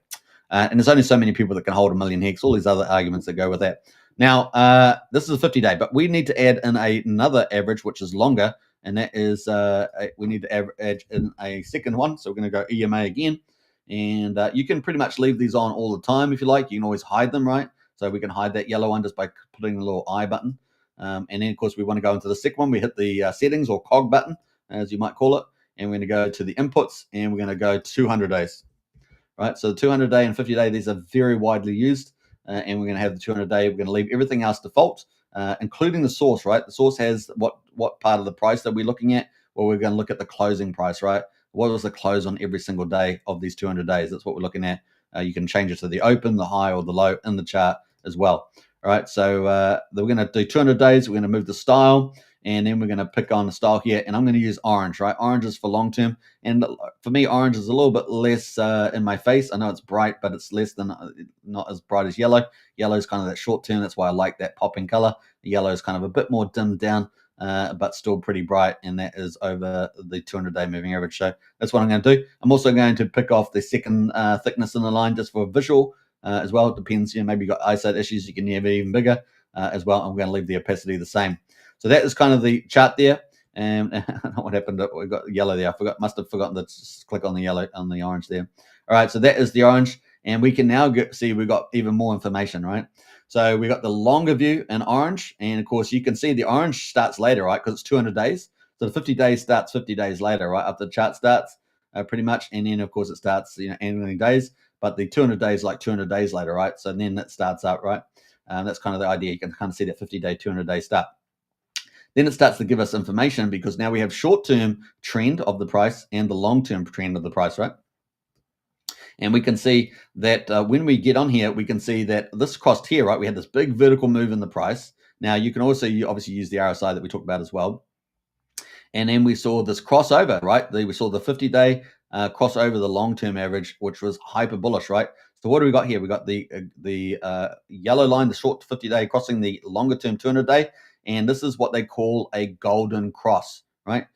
This cross is golden, and it is pretty cool. I don't know where we got a cross in here, but we got the golden cross right here, right? So that is a golden cross. Let's put it there, and that means that the more likely than not, the price chart was going to keep going up. Now you can use other indicators to help inform this view, but that's what this golden cross is saying, that we're kind of moving into a bullish territory. We also have the pricing action above this line as well, so another bullish little signal. Let's say, and we got this bullish cross, and it played out. It played out to some degree, right? And then we had the big peak out, big God mode candle. Now these God mode candles here, these kind of big moves up here. They're where you should definitely think about selling. If you see these, you should probably think about selling because those are typically going to get sold off, right? And we see that pretty much every time. Once you get to the top of this move, oh, it's going up, man, mad gains. You see this guy, oh, did you see that gold mode candle? You sell it, right? You sell it. You don't sit there and go, oh, that's so beautiful. That's so beautiful. The God mode candle. Everybody, it's the God mode candle. You don't sit around and do that. Don't do that. You sell that sucker, right? You sell that sucker, right? And then it's going to play. And of course, you can use RSI to help inform you. And then, of course, then it comes down, right? So that is kind of the play there. And you can see we came down pretty hard after that God mode candle, pretty hard. We see this time and time again, more likely than not, right? And that's what you're trying to play. What's the more likely outcome rather than, oh, this could keep going to infinity and beyond, right? All right. So this came down, and then of course we see the cross again, right? This time we got another cross. I'm going to copy that too, but we're going to change the color of this, right? Actually, that's what in there. We're going to change the color of this one. Let's see if I can move this with that on it. I've still got the other one there. I'm going to change the color of that one, and let's move this back. You can actually enlarge it, right? You can click on it, enlarge it, and all sorts of stuff, crazy stuff. All right, so we're going to leave that there, and we got this other cross, right? And we're going to change the color of this because this is what's this one? I can't paint it black, but it's a pretty dark day, and we're going to paint it orange. But this is a death cross, right? That is a death cross there, and we can see that this is indicating that we're going to go down, right? So down we go. Now, the good news is that we ended up having another a bullish golden cross because back over here on the 1st of October, we had the 50-day move above the 200-day, and we can already see we're already moving in a powerful vertical move. I mean, this is a powerful move off the bottom, right? But it can happen really quickly, right? That's why we're saying that with the fact that we've got even thinner liquidity now in 2025 than we had, it is potentially going to be absolutely insane the amount of price movements you have. So when you hear people talking about, oh, it's going to happen real fast, the 5-10x, this is what they're talking about, right? So this happened in 20 days. We got a 5.5x on Hex here back in September, October, and this is how quickly it happened, right? And then we got a very quick trigger of the golden cross, and game on, right? It's just game on all the way up, and then we got that big, nice, beautiful high at 3.1 cents. And that was pretty cool. Now, remember our RSI? Remember we did the analysis in RSI? That already told us we had a lower RSI in the house. More likely than not, it's going to go down. And it did pretty violently. In fact, we had a few special fundamentals. Now, that's just with the trend, right? We're just talking the trends. But if you get fundamental events like black swan events, gray swan events, they can really hit the chart very violently, especially on thinner liquidity. Then, down we go. And, of course, then we keep triggering down. And of course, the price got sold off. We had a little bit of try to have a fight in here, right, to hold on. But then, no, we got another death cross here, right? So we got another death cross, and there we go. And of course, down we went. And then we had a couple of bad fundamental pieces of news around SEC, around the Mr. Dong and the PDI maker exploit and things like that. And market makers, disconnecting wallets like Rabby wallet and things, all sorts of little things, just death by 1,000 cuts. And then we've had back over. But now what we see, the price has got back over the 50 days, so it's a bullish sign. And of course, we're starting to trend back up towards the orange line. And so hopefully we're going to close out the death cross very soon. And we're probably going to see another one of these kind of very rapid re-rates in the price, right? That's probably what we're going to get back here. We had that big re-rate, and we got a golden cross very quickly. This is probably what we're going to see here with another break to the upside. It could be pretty violent. And of course, the day that we break from this 3.1 cents, man, game on, right? And so if we do that, that's a signal for a move to the upside, and that could potentially trigger a super trend where we get parabolic after parabolic, and that brings you back to memories like back in Hex, back in 2001. Yeah, it's going to be pretty crazy. So definitely you got to keep it lookout at the long trend. Now we're doing this over a day, right? But you can also do it over 4 hours. You can do it over the weekly, even or monthly. You can do longer time frames depending on how much data you got in the chart. And of course, that will give you the bigger picture, right? You can kind of see it a different way. And yeah, it's definitely worth sitting down for a while and just going through this and getting a bit of a feel for what the chart is doing, and that should help guide you, with the better possibilities there. So that is our pretty much our second indicators using a combination of the 50 and the 200-day moving average. And of course, you can use this with the RSI like we did earlier. You can put the RSI on, and you can add that to the chart, right? So that is going to be very helpful. You can see here we've got a golden cross. It's good times. We're probably going to have a good trend here. It was actually interesting enough near the end of the RSI, but it did signal the fact that we're probably going to have a second wave and a bit of an uptrend. And of course, we came back down. We got all the way down to 39, and then we came back up. Once we had that, we had the uptrend on. We went to the second one, and then we got up to the lower high on the RSI with the bearish divergence, and of course we eventually came down. And when we came down after this move here from the 70, this was probably your trigger here, right? That was your trigger to say, hey, look, this thing's going down. Now we're playing more likely than not happening with these charts, and that kind of gives you the lead of where it's going here. So at the moment we're actually kind of looking pretty good. We're pretty high on the RSI though at 60, and so we're just chilling here for a little bit here, but I think we're getting closer and closer to making some big violent move to the upside. We certainly know we've got good fundamentals ahead. So yeah, it looks pretty game on from here. We do have on the local time frames, we do have higher highs in here and higher lows, and higher highs. And now we're above the 50 as well. The next move's to go above the 200. And of course, that will drag up the 50. And of course, we'll get a golden cross, and that will signal potential uptrend. And maybe, and I think this is the most likely outcome, is that we break the sideways channels we've been in since the beginning of PulseChain, and we break that 3.1 cents, and it's game on, right? So this is the US dollar price of HEX. Obviously, there's also the ratio to Pulse, which that some of these tools don't work on. The moving averages do, but the RSI doesn't. Yeah, you can have that in there as well. Sorry, I meant the not the RSI, the math calculator doesn't. You can put an RSI to this as well, and it works on this too. But if you're going to use the calculator, which is this little ruler button here, that doesn't typically show a lot of stuff, depending on what chart you're looking. So just take that into account. All right, let's jump away from here. So that's the second one. Now the third one we were going to do is the Fibonacci. So we're going to go back to daily. So I'm on the hourly time frame there. We're going on back on the daily here. Going back to US dollar price. So that's pretty interesting. So yeah, when we've got anything because Pulse is the main fee coin on PulseChain. So whenever we've got any other token that's built on top of PulseChain, it's really relative to Pulse, particularly if it has a Pulse peer, right? But if it doesn't have Pulse peer, it's still linked to all the other ones through their peers. And so the Pulse peer is very, very important. And so looking at the ratio as well, if you're looking to try and beat PulseChain, you need a token that's potentially going to beat that. So you can always look at the ratio.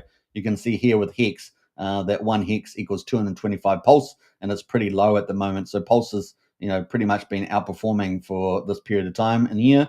HEX was performing better in this range here.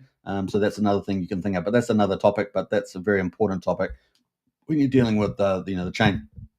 Now we're going to look at the HEX here. Let me just quickly check the time frame up to an hour and 28 minutes. So we're doing pretty big show. Let's go into the final one that I want to talk about, which is the Fibonacci. So let's get rid of some of these others, which you obviously can add them all on together. But we're just for the purpose of this video, we're going to get rid of all these. And yeah, I've taken the volume off as well, by the way. So just to let you know. And so let's put in the Fibonacci. Now there are a couple of type of Fibonacci's. What's going on here? Yeah, I'm not sure. What the heck's is my Fibonacci going? Let me make sure I'm on the right chart here. Let me just refresh this. All right, let's see. And for some reason, the Fibonacci is not showing up.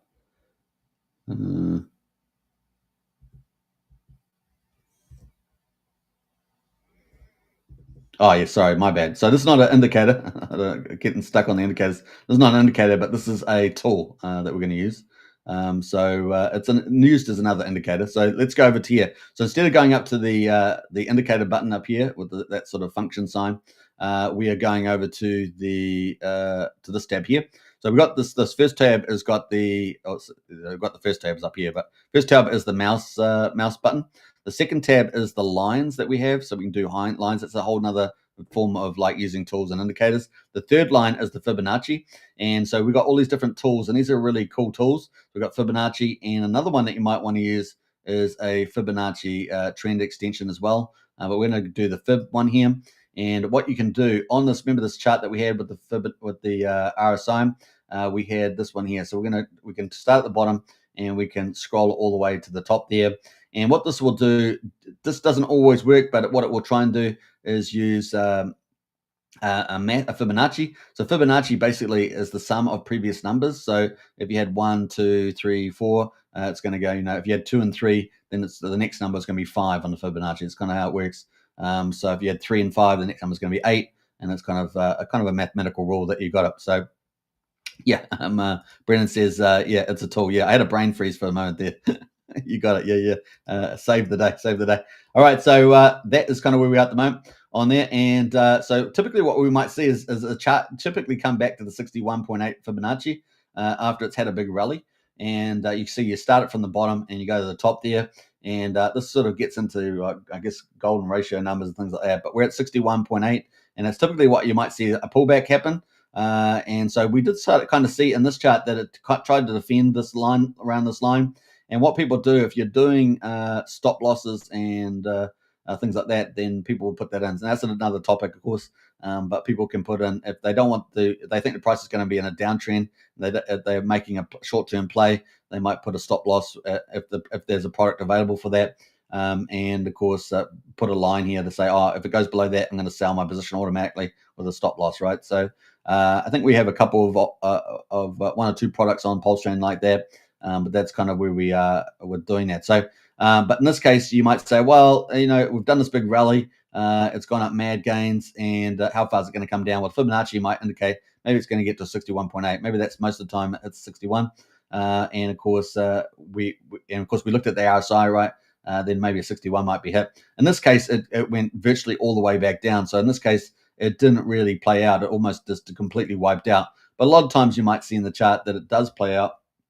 And so we'll have a look at a couple more examples and see that. So we can pick up the Fibonacci here, pull it up, and see whether it would have moved on this one. So this one here was also completely wiped out. So in these cases, it doesn't always play out, right? It doesn't always play out.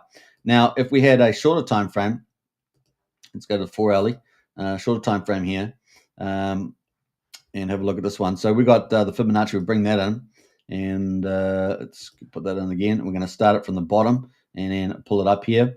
And in this case, it came almost down to the 78.6, right? So it kind of worked on this time frame. And a lot of times frames, it does tend to work. But typically what we see is a 61.8 gets hit, right? So this price rallied all the way from 4/10 of a penny for Hex all the way up to 76/100th of a penny, so 3/4 of a cent, pretty much. And then, of course, you go, well, what's it going to be on a pullback, right? It's had a big rally. What's a pullback for this move? Well, you might say, recently it's going to be coming down to the 61.8. And so that would be 54/100th of a penny, right? So just over half a cent. And so, you could put your little stop loss below that. Or a lot of people do 61 to 50. So if you had a stop loss in here, and then you would have saved yourself from the worst move down, right? It would have protected to some degree. So that could have been the play. Maybe you made an entry at the 50 and you could have had the stop loss at 61. There's ways of using that. So that's kind of where we are on that. And in this case, we had a lot of wipeout. Now, we've had lots of black swan events and grey swan events on PulseChain, of course. And we're pretty optimistic that even though we might have 1 or 2 more of those in the future, that actually we've got more white swan events, more good stuff happening on PulseChain moving forward from where we are. And therefore, we're pretty bullish about where we're going to be going. But that's kind of, and we'll probably get a bit more normal trading patterns. So that's kind of where we had this, and this did it was a better play out, wasn't it? 78 to 61 on this chart, and then we had a rally to the high side there. Now, obviously, you can go even to the higher side and say, where are we going from here? If you want to do that, or you can move the cursor there and just say, what's this move going to be? We're doing pretty well at the moment. We seem to be holding above the 38.2 in the short term. And if we do see a sort of a bit of a channel, maybe the 38 is a good support. So we've got good support at 0.8 of a penny at the moment, and the price is just under 88/100 of a penny. So that could be pretty cool. Maybe the worst case scenario, if it pulls back, we've got a high. If we start printing higher highs, so if we start moving from a side trend, or we can't move from a downtrend to a side trend to an uptrend, we've got to really think about the Fibonacci in those contexts. And maybe we're starting a new uptrend, right? Because we've got a higher low, we've got higher highs happening here, and so maybe we are going to get a third move, a fourth move, and then you can start using some indicators for those type of things. And so yeah, this one here, we've got good support potentially at 61.8 would be 68/100 of a penny, right, for X. So that could be a good support line. And then of course you could draw a little line in there at the 61.8 and say, well, we should reasonably, if we do come down, kind of worst case scenario, it should be this one here. And if you're wrong, you could have a stop loss there, right? You could have stop loss just below it. And so forth. Now you got to remember that if you're using a Fibonacci and there's other traders using Fibonacci and they're like market makers or trying to manipulate market and they're big enough to do so, they could try. And if there was a market where there was a lot of stop losses, they could try and trigger that at the 68/100 of a penny, right? So typically a lot of people like to put it below that level so they don't get stopped out. And so if you do get a reversal, you get to benefit from that reversal because your stop loss doesn't get hit, and you just ride the chart either sideways or back up, right? It's kind of some of the strategies that people use. So that's a little bit of an introduction to the Fibonacci. Obviously, there's also, we're talking about any trend reversal here in terms of a Fibonacci reversal, but there's also another tool called a Fibonacci extension, and we'll probably talk about that in another video. But that's kind of an introduction to this chart there, and there's a lot more around this, so we might deep dive into the Fibonacci a bit more as well in another video. But we are up to about an hour and 36 minutes, so it's probably a good time to finish. So those are pretty cool tools. So we talked about two indicators and the Fibonacci tool. And of course, you can just type in RSI for the relative strength index, which is kind of your go-to. I think that's the minimum thing you should have on there. And of course, then we've got the two moving averages, right? So we just typed EMA there twice, and then we just added those in.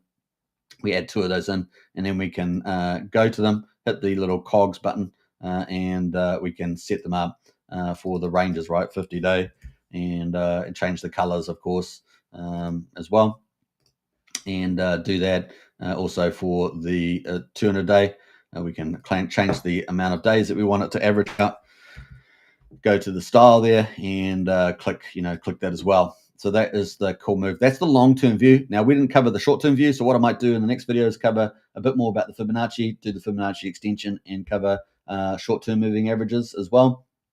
And I think that would be pretty cool. And we're probably going to cover the MACD as well, the MACD also. So that will probably be something we'll do on another video coming up. But these are some of the basic TA tools that you can do. Now, if that's really interested you, there's plenty of people on YouTube and a lot of experts covering it. I would always try to find, really good technical sites to, get the deep dive. There's a lot of mathematics behind some of these things as well. But, you can keep it in the layman's view, and it's perfectly fine to help you understand how to use these tools. Pretty cool. All right. Golden cross on the 4-hourly. Woohoo, says Brennan there. So that is that one there. So, I mean, it's looking pretty good. So 4-hourly there. We do have a golden cross. So what did we get our picture? We had a picture here before. What do we have? Not that one. Where's our pictures gone? Over here. And we have a golden cross here, which is not yellow. We're going to have a yellow one, right? So that is our golden cross on the 4-hourly. So you can see we're pretty bullish on the old hex here. The other thing, of course, is that you use short terms to help you decide how the long term's going. The 4-hour, how the day's going, the day, how the week's going, the week, how the month's going, kind of thing. So it's always good to compare the shorter time frames to see what's this longer term trend looking like in the short term, and will it stay up, for example. And at the moment, we've got this beautiful golden cross going on, and hex has got moving up with higher lows. And no, we've still got a lower low here, a lower high on the 4-hourly, but man, could it mean something further? We've got plenty of room in the RSI as well, so you could get a nice little bullish cross there. So that's a little bit of a teaser. Just wanted to be an introduction. So that is it, because you can talk about them for quite a long time. But that is kind of a cool thing to have. So minimum, RSI, moving averages as well. Good to have those. Those are bread and butter, as you can see. That can kind of help you with the uptrend. Using them together is very important. And then finally, you can go to the toolbar here and use Fibonacci retracements. Pick those up, and all you have to do is hit the bottom and go to the top, and that will give you the Fibonacci there. Kind of cool. Or all the other way around, I would say. So yeah, you can do that too. And that will also give you the upside, but we're going to talk about that next time, right? So where the targets will be on the positive. So you can see that's a little different. So if you do from the top to the bottom, that's what you're going to get, right? So that's probably a better use of it too. That will give you price predictions for the higher levels as well. So we've got the 1.68, 2.68, 3.68. These are natural targets from the Fibonacci's point of view that the price might go to next. So the next target really is 1 penny, and then 1.36 pennies at the 1.68. So pretty awesome there. All right. What out there? Fibonacci retracement is the most common, says Brennan. Absolutely. All right. I think we're going to end there. It was quite the coverage. We're up to an hour and 40 minutes. I cannot believe it. I was only going to be on stream for about an hour and a quarter. So there we go. Hope you guys enjoyed it, everybody. And that is our kind of an introduction to the top trading indicators you must use. And like I say, the RSI is kind of golden. The moving average is very helpful for the uptrends. They're both all trend indicators. And then you can use them together as well for trend reversals and things like that. And obviously having the Fibonacci gives you some idea of where the prices actually might go to as well. So it's a bit more explicit. Yeah, we're going to cover several other indicators and tools for the next one as well. Next time we do another TA chart, maybe in a couple of days' time. All right, hope you guys enjoyed it. And I'm going to leave you out with a very bullish video on the way out, since we're doing such a long live stream this weekend. Big shout out to everybody that's following. If you are new to the channel, definitely share the channel around. It really does help a lot. I think I posted the show on X, so if you can share that, that'd be really good. And until next time, I'll catch you guys later. But let's play out this really bullish news today on this video here, because I love this video. Let's go. Not a mystery. It is a repeat of the debt cycle. They are rolling the debts. They are doing the same thing. Each cycle is not to do with a halving cycle, nothing to do with any of that. It's all driven by liquidity cycle and funding of debts. Each phase, we get phase 1 of the banana zone, banana number 1. The corrective zone, banana number 2 comes. Another correction, banana number 3. So this is the banana zone. So that's what happened in 2020, 2021. Off we go. Sorry, that was 2017, which again looks very similar to this one. That was the last one. Here we are now. It can't be clearer to me. I've shown you the macro evidence, the technical evidence, the sentiment evidence. Everything here suggests to me that hold on to your hats. Don't fuck this up. Don't lose control of your tokens. Don't use leverage. Don't get your wallet hacked. Just sit with it. Be careful. Don't get FOMO. Do all of the right things, and we'll go up to the next phase of correction zone. That's going to be harder, because the next one that happens, we'll have a 35% drop, and you'll all say, is it over? And you'll definitely be sure it's over, and everybody on Twitter will tell you it's over, and it won't be over. By our work, we suggest that because of the elongation of the business cycle, because rates were higher for longer, the forward-looking liquidity suggests that, again, probabilistically speaking, without any guarantees, this whole thing goes into Q1, maybe Q2 of 2026, which would align with Trump's, trying to win the midterms as well. So everything's lined up for us. I think it started. So keep the faith, keep building stuff, and let's keep driving Siri forward with all of this. Thank you.